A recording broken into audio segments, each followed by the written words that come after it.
ሰላም ለሁላችሁም ይሁን። እንኳን ወደ አብረን እንራመድ ሳምንታዊ ፕሮግራሜ በሰላም መጣችሁ። ዛሬ እዚህ ውጪ አየሩ በጣም የሚያታልል ነው። ፀሐዩን ስታዩት በጣም የሞቀ ይመስላል። አካባቢው ስታዩት በደንብ እዩት እና ግን መሪኝ በጣም ይበርዳል። ነገር ግን በዚህ ቅዝቃዜ ውስጥ እየተራመድኩ ስለ ሌላ አይነት ሙቀት ሳስብ ነበር። ስለ ፀሐይ ሙቀት ሳይሆን ማለት ነው፣ በውስጣችን ስለሚቀጣጠለው እሳት ወይም ደግሞ ስለ ቁጣ፣ ይሄ ኤንገር፣ ስለ ኤንገር ማለት ነው። ዛሬ ስለ ኤንገር ማኔጅመንት ነው የምናወራው። ሁላችንም የምንታገልበት ጉዳይ ነው።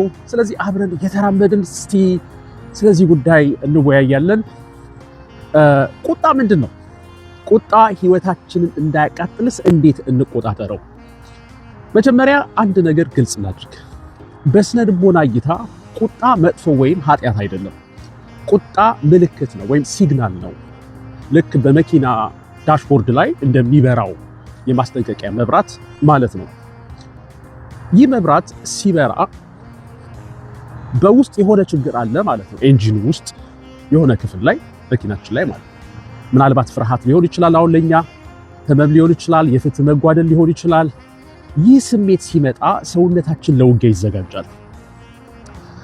ልባችን ይመታል፣ ጡንቻችን ይወጠራል።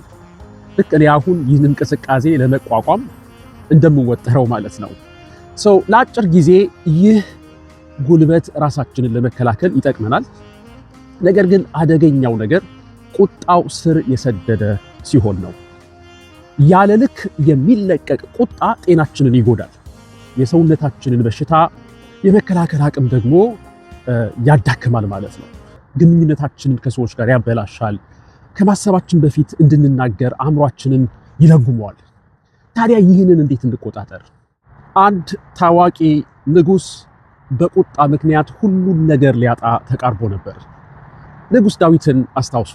መጽሐፍ ቅዱስ ውስጥ ገና ንጉሥ ከመሆኑ በፊት በምድረ በዳ ስደተኛ በነበረ ጊዜ በአንደኛ ሳሙኤል ምዕራፍ 25 ላይ ዳዊት ናባል የተባለውን ባለጸጋ ምግብ እንዲሰጠው በትህትና ጠየቀው።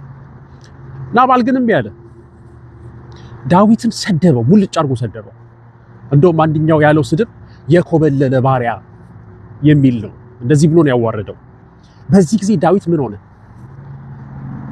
በሳይንሱ አሜግዳላ ሃይጃክ የምንለው ይሄ የስሜት ክፍል የአእምሮውን ተቆጣጠረው ማለት ነው።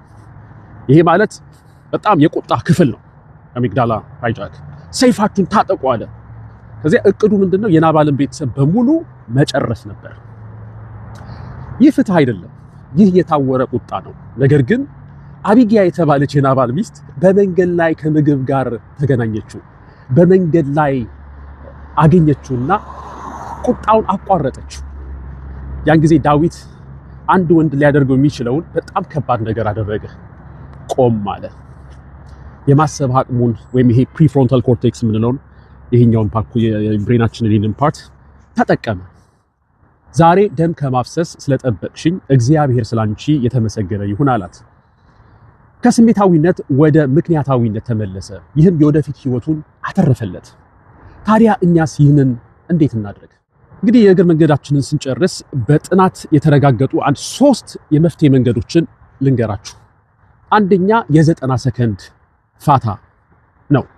ሳይንስ እንደሚለው የቁጣ ሆርሞን በሰውነታችን ውስጥ የሚቆየው ለ90 ሰከንድ ብቻ ነው።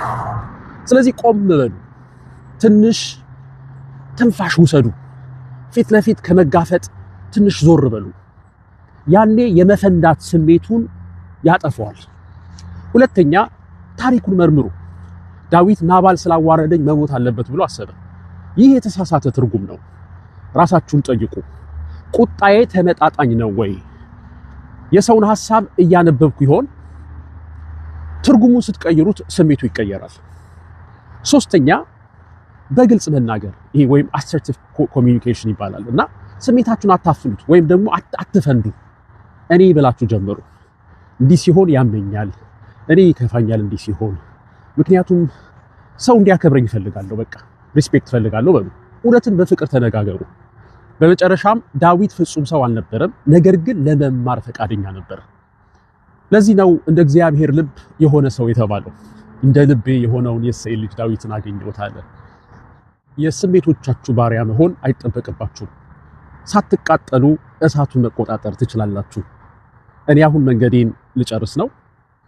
ይህ መልእክት ከረዳችሁ ለሚያስፈልገው ሰው አጋሩ። የሬዝ ሜርሲ ካውንስሊንግ ወይም ደግሞ ሬዝ ሜርሲ የሚለው የዩቲዩብ ፔጅ ቲክቶክ ላይ ኢንስታግራም ላይ ሁሉንም ቦታ ላይ ታገኙያላችሁ። እንግዲህ ወደ ሙሉነት አብረን እንራመድ።